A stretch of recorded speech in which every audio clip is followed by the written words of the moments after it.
Hello friends, आज हम लोग इशू ऑफ शेयर्स का टॉपिक पढ़ते हैं। एक क्वेश्चन हमने लिया है यहाँ पर। इस क्वेश्चन में जो शेयर इशूड हैं वो 50,000 शेयर इशूड है। एक शेयर्स की फेस वैल्यू 10 रुपये है और उसको इन्होंने 4 इंस्टॉलमेंट में पैसे को कॉल करना था। एप्लीकेशन 3 रुपये का है, अलॉटमेंट 4 रुपये का है, फर्स्ट कॉल 2 रुपये की है और सेकेंड एंड फाइनल कॉल 1 रुपये का है। यहाँ पर ओवर सब्सक्रिप्शन की कंडीशन है। ओवर सब्सक्रिप्शन में आप देखेंगे तो एप्लीकेशन रिसीव हुई हैं 70,000 शेयर्स के लिए। शेयर इशूड है 50,000, जबकि शेयर एप्लीकेशन रिसीव हो रही है 70,000 के लिए। इट मीन्स 20,000 शेयर्स का ओवर सब्सक्रिप्शन है। जैसे कि क्वेश्चन में बताया गया कि 70,000 शेयर्स के एप्लीकेशंस को किस तरह से हम लोग अलॉट करेंगे। तो अलॉट करने के लिए कहा गया कि 10,000 के एप्लीकेंट्स को फुल शेयर दे दीजिए। तो यहाँ पर जिन शेयर होल्डर्स ने 10,000 शेयर्स के लिए एप्लीकेशन भेजी थी उनको हमने पूरे 10,000 शेयर अलॉट कर दिया। इसके बाद जिन शेयर होल्डर्स ने 60,000 शेयर्स के लिए एप्लीकेशन भेजी थी, कंपनी ने उनको 40,000 शेयर्स अलॉट किए हैं और 20,000 शेयर्स एक्सिस हो गया। इट मीन्स 20,000 शेयर्स की एप्लीकेशन मनी एक्सिस मानी जाएगी और इस एप्लीकेशन मनी को एडजस्ट किया जाएगा इन अलॉटमेंट एंड अदर कॉल्स, जैसा कि क्वेश्चंस में इंस्ट्रक्शन है। तो 20,000 शेयर्स की एप्लीकेशन अमाउंट को हम लोग एक्सिस मनी के रूप में एडजस्ट करेंगे इन अलॉटमेंट एंड अदर कॉल्स में। तो सबसे पहले हम लोग इसी का कैलकुलेशन करते हैं कि how much amount of the axis money and how much amount of the axis money adjusted in allotment and other calls. Okay, देखते हैं, शुरुआत करते हैं इसकी।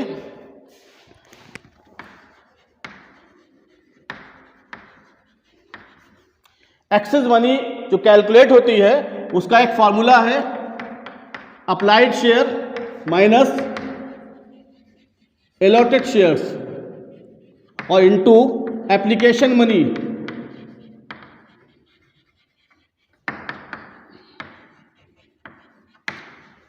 इस तरह से ये एक्सिस मनी कैलकुलेट होगी। यहां पर देखिए 60,000 शेयर्स की एप्लीकेशन मनी रिसीव होगी और 40,000 शेयर्स इनको अलॉट किए गए। 60,000 shares minus 40,000 allotted share, 20,000 shares पर एक्सिस एप्लीकेशन मनी आई है। और एक्सिस एप्लीकेशन मनी इस क्वेश्चन में 3 रुपये पर शेयर की एप्लीकेशन मनी है। इस 3 रुपये को हम लोग एडजस्ट करेंगे 60,000 रुपीज।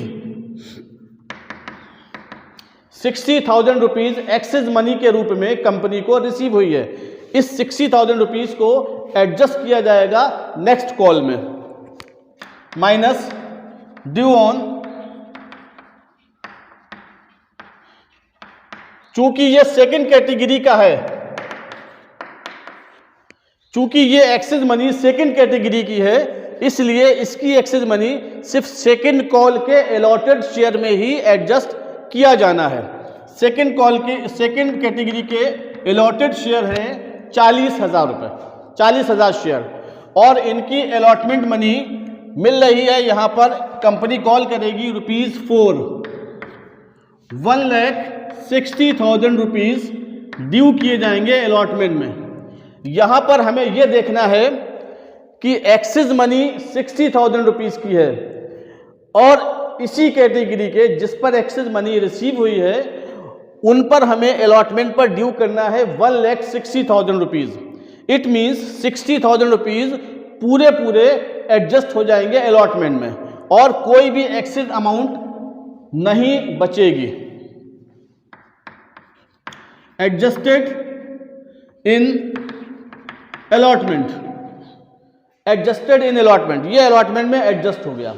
अब यहां पर सारे शेयर्स को कुछ ना कुछ शेयर दिए हैं, या तो फुल दिए हैं जो भी डिमांड की है, या फिर प्रोराटा बेस पर उनको अलॉट किए गए हैं। किसी भी शेयर होल्डर्स का पैसा रिफंड नहीं किया गया है। अब देखिए यहां पर जनरलिटीज किस तरह से पास की जाएगी। तो सबसे पहले हम लोग जनरलिटीज पास करेंगे एप्लीकेशन मनी की रिसीव करने की एंट्री। चूंकि एप्लीकेशन 70,000 शेयर्स पर रिसीव हुए हैं, इसलिए एप्लीकेशन रिसीव की जो एंट्री होगी वो 70,000 शेयर्स पर ही होगी। Bank account debit to equity share application account. Narration दिखाएंगे इसका, being application money received.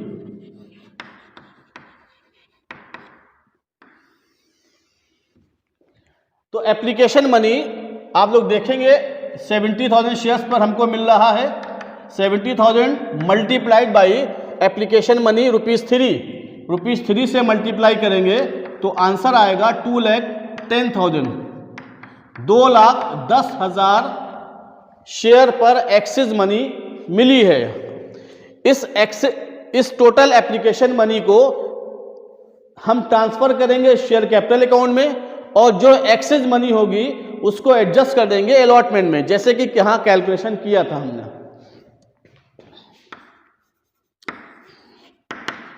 Equity share application account debit to equity share capital account and to equity share allotment account being application money, narration दिखाएंगे, being application money transfer to share capital and excess money adjusted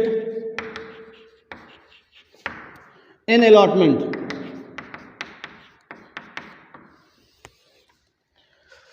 अब देखिए हमको जो total money receive हुई है application पर 2,10,000 rupees receive हुए हैं।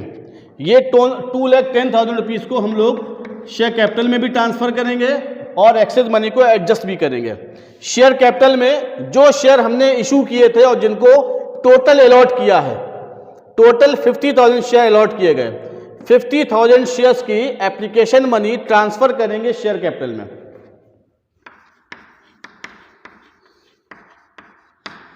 1,50,000 एप्लीकेशन की मनी है ये, जिसको ट्रांसफर करना है शेयर कैपिटल में। 2,10,000 में एक्सेस मनी भी है, इसमें से 1,50,000 को ट्रांसफर कर दिया, और जो 60,000 रुपीज़ एक्सेस मनी मिली थी इसको हम लोगों ने अलॉटमेंट में एडजस्ट करना था। तो 60,000 रुपीज़ को अलॉटमेंट में एडजस्ट कर दिया गया। इस तरह से ये एप्लीकेशन की मनी रिसीव हुई और जो एक्सेस मनी थी उसको हमने अलॉटमेंट के अगले इंस्टॉलमेंट में एडजस्ट कर दिया। तो अलॉटमेंट में एडजस्ट करेंगे 60,000 रुपीज़। जब हम अलॉटमेंट की अमाउंट रिसीव करेंगे तो उस वक्त 60,000 रुपीज़ वहाँ एडजस्ट किया जाएगा। शेयर होल्डर से 60,000 रुपीज़ कम मांगे जाएंगे। देखिए नेक्स्ट इंस्टॉलमेंट की एंट्री पास की जाएगी।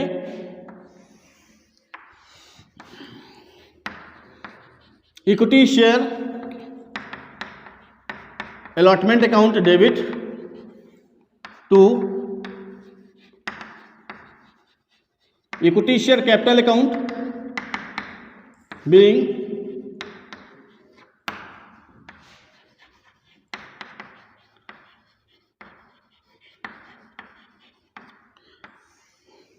Allotment money due. अब जो हमने एक्सेस मनी थी उन सबको एडजस्ट कर दिया। हमारे पास शेयर आए थे 70,000, लेकिन हमने क्या किया, जो एक्सेस मनी थी उनको एडजस्ट कर दिया था। कंपनी ने कुल 50,000 शेयर अलॉट किए थे। अलॉटमेंट की मनी भी इन्हीं 50,000 शेयर से कॉल किया जाएगा, ड्यू किया जाएगा। अलॉटमेंट की मनी थी ₹4। अलॉटमेंट की मनी ₹2 लाख ड्यू किया जाएगा। Allotment 50,000 share allotted share and ₹4 on allotment money multiplied 50,000 share multiplied by 4 ₹2 lakh due किए जा रहे हैं। अब हम अलॉटमेंट को रिसीव करेंगे। कुछ शेयर होल्डर्स ऐसे थे जिनको अलॉटेड शेयर थे 1,000, इन्होंने अलॉटमेंट की अमाउंट नहीं दी। और ये किस कैटेगरी के हैं? ये सेकंड कैटेगरी के हैं। ये सेकंड कैटेगरी वाले हैं जिसमें 60,000 के लिए एप्लीकेशन आई थी और 40,000 शेयर अलॉट किए गए थे। इट मीन्स कुछ एक्सेस मनी थी जो अलॉटमेंट में एडजस्ट की जानी थी। ठीक है, देखिए यहां पर हम आपको एक बात बता दें कि अलॉटेड शेयर 1000 है। अगर हम इन पर अलॉटमेंट की अमाउंट सिंपली कैलकुलेट करेंगे तो 4,000 रुपीज अलॉटमेंट की अमाउंट आएगी। लेकिन अगर ये इस सेकंड कैटेगरी के हैं जहां पर एक्सेस मनी भी मिली थी और उस एक्सेस मनी को अगली कॉल में एडजस्ट किया गया था, तो हम यहां पर यह भी देखेंगे कि इस शेयर होल्डर्स ने जिसको 1000 शेयर दिए थे, इसने भी एक्सेस मनी दी होगी और इसकी एक्सेस मनी भी अलॉटमेंट में एडजस्ट की गई होगी। तो अगर इस शेयर होल्डर्स ने एक्सेस मनी दी है और उस एक्सेस मनी को हम अलॉटमेंट में एडजस्ट करेंगे, तो यहां पर वो एक्सेस मनी जानना मेरे लिए जरूरी है। तब हम उस एक्सेस मनी को इस अमाउंट में से माइनस करके कॉल करेंगे। तो इसकी इस अलॉटेड शेयर्स की एक्सेस मनी कैलकुलेट करेंगे और उसको यहां से माइनस करने के बाद फिर हम उस अमाउंट को रिसीव करेंगे। तो सबसे पहले क्या करते हैं, हम एक जनरलिटी पास कर देते हैं यहां पर।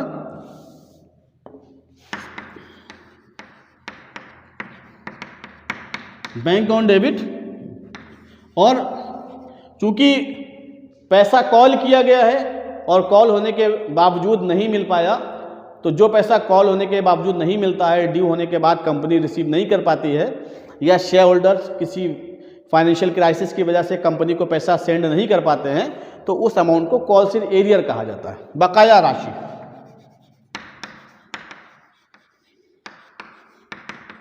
Calls arrear account debit to equity share allotment account. ये जनरलिटीज पास होगी। नरेशन लिख लेते हैं इसका, बीइंग अलॉटमेंट मनी रिसीव्ड। अब यहां पर कॉल्स इन एरिया कैलकुलेट करना है और कॉल्स इन एरिया कैलकुलेट करने के लिए एक छोटा सा कैलकुलेशन करते हैं, वो यहां पर हम आपको बताएंगे।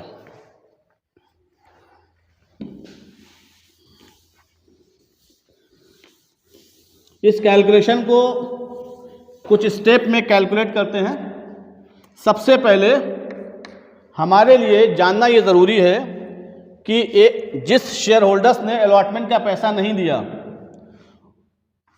उसके पास कितने अलॉटेड शेयर थे और कितने शेयर उसने अप्लाई किए थे, दोनों का जानना ज़रूरी है। Allotted share, applied share. Question में कहा गया है अलॉटेड शेयर हैं 1000 शेयर अलॉटेड है, लेकिन उस शेयर होल्डर्स ने इससे ज्यादा के लिए एप्लीकेशन भेजी होगी, क्योंकि वो सेकंड कैटेगरी का शेयर होल्डर है जिसमें 60,000 के लिए जिसमें एप्लीकेशन आई थी और 40,000 शेयर अलॉट किए थे, या जितने शेयर अलॉट किए गए हैं उससे ज़्यादा के लिए एप्लीकेशन आई थी। हम दोनों तरह से देखेंगे कि अलॉटेड तो उसको 40,000 किए गए थे, लेकिन उसने एप्लीकेशन 60,000 के लिए भेजी थी। तो यहाँ भी अगर इसको 1000 शेयर अलॉट किए गए तो इसने एप्लीकेशन इससे ज़्यादा के लिए भेजी होगी। तो एक छोटा सा यूनिटरी मेथड है, उसको यहाँ पर फॉलो करेंगे। कैसे? Hence 40,000 share allotted, then applied is 60,000। अगर 40,000 अलॉटेड शेयर हैं तो 60,000 शेयर अप्लाइड हो गए। Therefore 1,000 शेयर अलॉटेड हैं तो अप्लाइड शेयर कितने होंगे? 60,000 divide by 40,000 and multiplied by 1,000।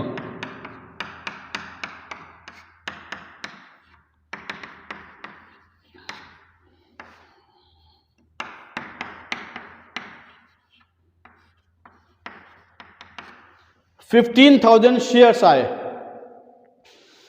जिसने 1,000 रुपये अलॉटमेंट का पैसा नहीं दिया, उसने 1,500 शेयर्स के लिए एप्लीकेशन मनी भेजी होगी।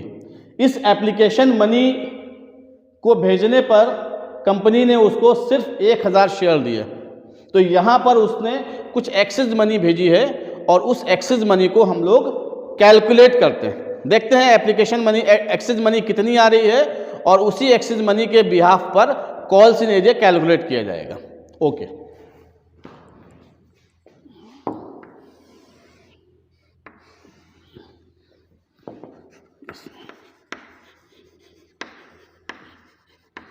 एक्सेस मनी का जैसे हमने फार्मूला यहाँ आपको बताया था, applied share minus allotted share multiplied by application money. तो इस क्वेश्चन में भी अप्लाइड शेयर हैं 1500, अलॉटेड शेयर हैं 1000, तो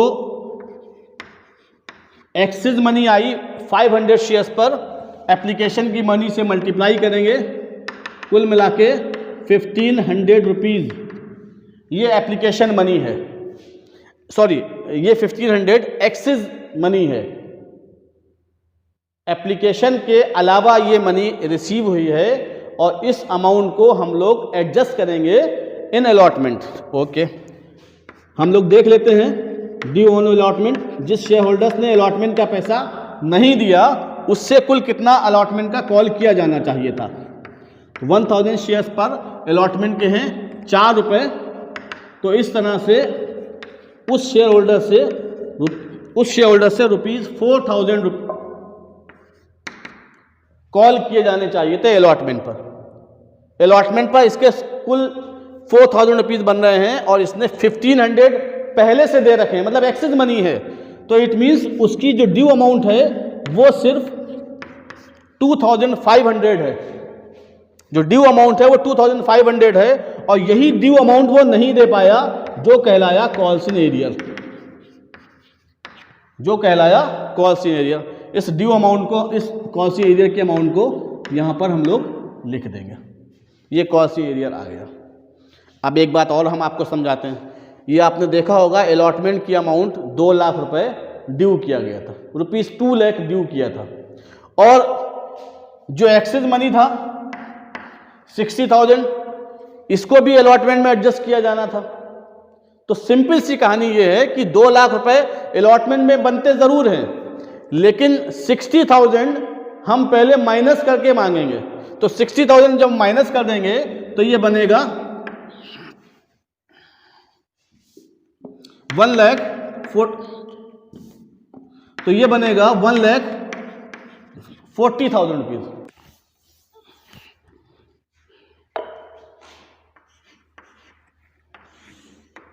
जिस तरह से फर्स्ट कॉल की एंट्री हमने की, बिल्कुल उसी तरह से सेकंड कॉल की भी एंट्री पास की जाएगी। Equity share second and final call, account debit to equity share capital account being second and final call money due.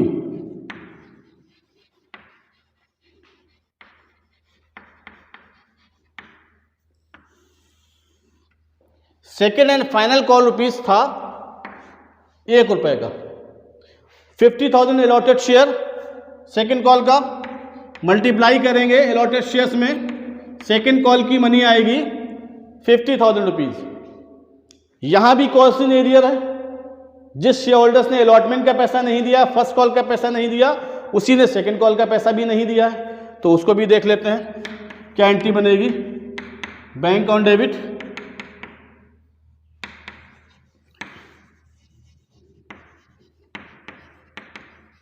Calls in arrear account debit to equity share second and final call account.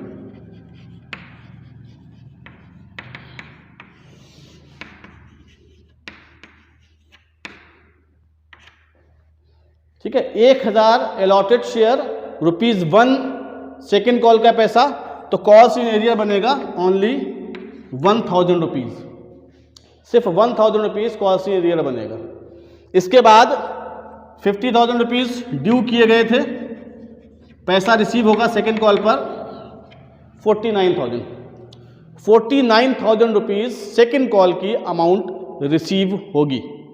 तो इस तरह से ये 2 call receive हो गई, application हो गया, allotment हो गया, फर्स्ट कॉल हो गया और सेकेंड कॉल की अमाउंट रिसीव हो गई। अब यहाँ पर इन्होंने ये भी कहा क्वेश्चंस में कि जो पैसा जो शेयर्स कॉल्स का पैसा नहीं दे पाए, अलॉटमेंट का पैसा नहीं दे पाए, इन शेयर्स को फॉरफीट कर लीजिए। तो यहाँ पर 1000 शेयर्स को हम लोग फॉरफीट करेंगे। 1000 शेयर्स की फॉरफीचर की एंट्री पास की जाएगी। इसको देख लेते हैं।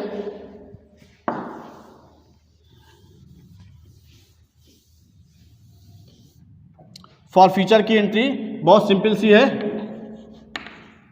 Equity share capital account debit to equity share allotment account to equity share first call account और to equity share second and final call account. Last है to equity share for future account. ये एक entry बनी। देखिए यहाँ पर entry किस तरह से पास की जाती है, देखते हैं। जो शेयर फॉरफीट किए जा रहे हैं, ठीक है, उस शेयर्स की कॉल्ड अप अमाउंट यहां दिखाएंगे। 1000 शेयर फॉरफीट किए, इस पर पूरे 10 रुपीज कॉल्ड किए, 3, 3, 4, 7, 9 एंड 1 10, पूरे 10 रुपीज कॉल किए। अलॉटमेंट पर कॉल्स इन एरियर था 2500, फर्स्ट कॉल पर कॉल्स इन एरियर था 2000 और सेकेंड एंड फाइनल कॉल पर कॉल्स इन एरियर था 1000। जिन जिन इंस्टॉलमेंट पर पैसा नहीं मिला है वो हमने दिखाया है। टू इक्विटी शेयर अलॉटमेंट पर 2500 नहीं मिला, फर्स्ट कॉल पर 2000 रुपीज़ नहीं मिले, सेकेंड कॉल पर 1000 रुपीज़ नहीं मिले, ठीक है। तो ये अमाउंट वो हैं जो कॉल्स इन एरियर वाली है, जो अमाउंट रिसीव नहीं हो पाई। और to equity share for future account, जो अमाउंट इस शेयर्स पर मिल गई वो यहां दिखाएंगे, ठीक है। इस शेयर्स पर कितना पैसा मिल गया था,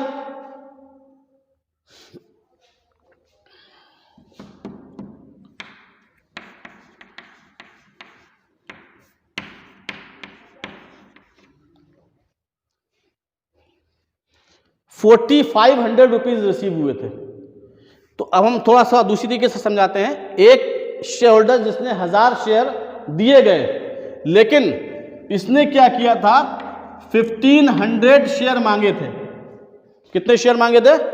1500 शेयर। और 1500 शेयर्स पर एप्लीकेशन की मनी ₹3 कंपनी को सेंड भी किया था। तो कंपनी को उसने कुल मिलाकर 4500 रुपीज कॉल कंपनी को उसने सेंड किए, 4500 रुपये सेंड किए। इसके बाद कुछ भी नहीं सेंड किया कंपनी को। कंपनी को जो पैसा मिला कंपनी ने उसको फॉरफीट कर लिया, जब्त कर लिया। तो एप्लीकेशन की मनी ही जो जब्त की गई, जो पैसा उसने दिया इंक्लूडिंग एक्सेस मनी सहित उसने यहां पर फॉरफीट किया है। तो कंपनी के लिए, कंपनी के पास ₹4500 फॉरफीचर्स में आ जाएगा। बीइंग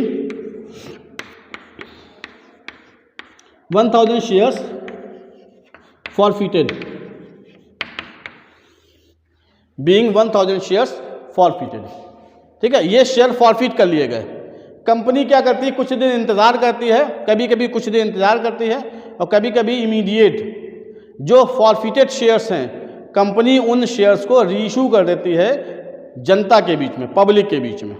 और ये जो शेयर रीइशू होते हैं ये लमसम एक मुश्त इशू होते हैं, पूरी अमाउंट पर ये इसको इशू किए जाएंगे। फिर उसके बाद कोई इंस्टॉलमेंट नहीं रखेंगे, जो भी अमाउंट उनको मांगनी है उस पूरी अमाउंट को कॉल कर लेंगे। ये जो 1000 शेयर फॉरफीट किए थे, इस 1000 शेयर्स में से 600 शेयर्स रीइशू कर दिए गए। अब रीइशू की एंट्री देखते हैं क्या कैसे बनती है।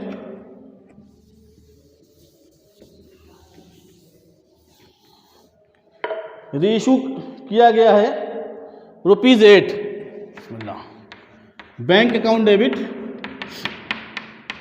देखिए ₹8 पर शेयर रीइशू किया गया और फुली पेडअप का मीन्स 10 रुपए, 10 रुपए का शेयर 10 रुपए पेडअप मानते हुए 8 रुपए पे इसको इशू किया, तो कंपनी को ₹2 का लॉस हुआ।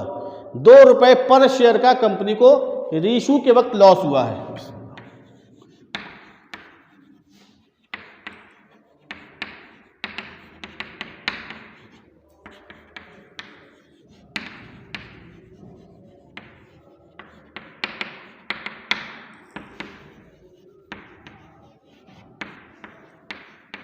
Being 600 shares reissued,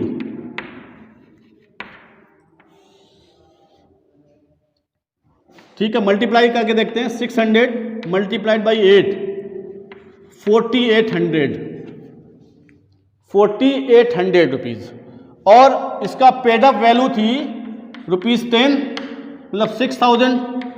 तो कंपनी को यहां पर 2 रुपए पर शेयर के रेट से 600 शेयर्स पर 1200 रुपए का लॉस हो रहा है। रीइशू करने पर 1200 रुपए का लॉस, ठीक है। यहां पर देखिए कंपनी के पास फॉरफीचर का बैलेंस था 4500, 4500। ये कंपनी के लिए प्रॉफिट होता है। कंपनी ने जो पैसा मिला, कंपनी ने उसको फॉरफिट कर लिया, कंपनी के लिए ये एक तरीके से प्रॉफिट मान लिया जाता है। और जब कंपनी ने इसको रीइशू किया तो 2 रुपए पे कम पर इशू किया, 10 में से 8 पे इशू किया, तो 2 रुपए पर शेयर पे कम रीइशू किया। इसका मतलब कंपनी को 1200 रुपए का लॉस हुआ है रीइशू पर। तो इस 4500 रुपए के प्रॉफिट को हम यहां पर एडजस्ट करेंगे, ठीक है। और जो पैसा एडजस्ट करने के बाद बचेगा वो कैपिटल रिजर्व में ट्रांसफर कर देंगे। क्योंकि ये कैपिटल गेन होता है इसलिए इसको कैपिटल रिजर्व में ट्रांसफर करते हैं। पहले हम एंट्री पास कर लेते हैं, फिर देखते हैं किस तरह से अमाउंट आएगी।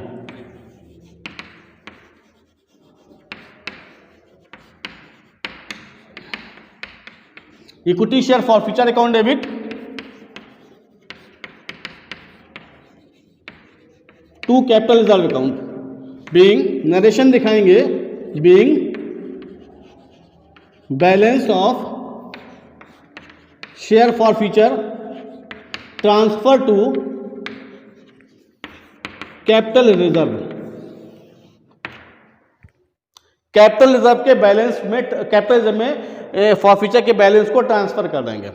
मैं आपको यहां पे यह बता देना चाहता हूं कि 4500 रुपीज प्रॉफिट ऑन फॉरफीचर है, लेकिन कितने फॉरफीचर पर? 1000 शेयर्स पर। और हमने किए हैं सिर्फ 600 शेयर इशू, हमने सिर्फ 600 शेयर इशू किए हैं। तो बैलेंस 45 माइनस 1200 नहीं आएगा। पहले हम क्या करेंगे, ये देखेंगे कि जितने शेयर रीइशू किए हैं इनके फॉरफीचर पर कितने का प्रॉफिट हुआ है। 600 फॉरफीटेड शेयर थे, इनके फॉरफीचर पर कितने रुपए का प्रॉफिट हुआ है। ये जो 4500 देख रहे हैं आप, ये तो 1000 शेयर्स पर प्रॉफिट है। इस अमाउंट को हम लोग ट्रांसफर करें, कन्वर्ट करेंगे 600 शेयर्स के प्रॉफिट में। इसके लिए भी एक छोटा सा कैलकुलेशन होता है, देखते हैं।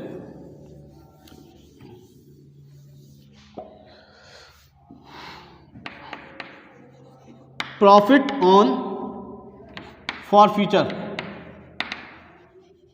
ऑफ 600 शेयर्स, छोटा सा कैलकुलेशन होगा।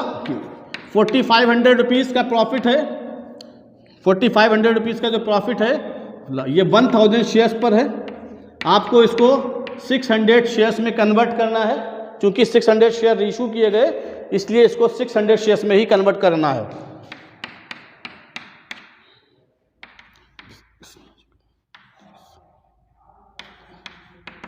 ₹2700 का प्रॉफिट आया। 4500 रुपीज का जो प्रॉफिट था ये 1000 शेयर्स पर था। हमने चूंकि उसमें से कुछ कम शेयर इशू किए, सिर्फ 600 शेयर इशू किए, इसलिए 45,000 शेयर्स को कन्वर्ट 45,000 रुपीज को कन्वर्ट करेंगे 600 शेयर्स के प्रॉफिट में। तो ये 2700 आया, माइनस लॉस ऑन री इशू। लॉस ऑन री इशू देखिए ये री इशू का है, 1200 रुपीज लॉस आ रहा है। तो इस तरह से 1500 रुपए का बैलेंस बचा जो कैपिटल रिजर्व में ट्रांसफर कर दिया जाएगा। 1500 रुपये का बैलेंस बचा है शेयर फॉरफीचर का, इसको हमने कैपिटल में ट्रांसफर कर दिया। अभी 400 शेयर री इशू करना बाकी हैं, ठीक है। 45,000 में से हमने सिर्फ 2700 को ही यूज़ किया है। जो बाकी अमाउंट बच रही है, जो बाकी अमाउंट 1800 रुपये बच रही है, वो 1800 रुपये की अमाउंट जब हम उन 400 शेयर्स को री इशू करेंगे तो उसमें हम यूज़ करेंगे, वहाँ पर एडजस्ट किया जाएगा लॉस को। तो ये हमारा आज का क्वेश्चन था, एक कंप्लीट क्वेश्चन था जिसमें प्रोराटा अलॉटमेंट और प्रोराटा अलॉटमेंट वाले शेयर्स को फॉरफिट करने की प्रोसेस। तो अगर इसमें कोई आपको कोई चीज़ नहीं समझ में आएगी तो हम इसको ग्रुप पर डाल लेंगे और वहाँ से आप इसको एक बार फिर से दोबारा से देख सकते हैं। और कोई कमेंट होगा, कोई क्वेरी होगी, आप हमसे पर्सनल नंबर पर या ग्रुप पर पूछ सकते हैं। Okay, that's all, have a nice day.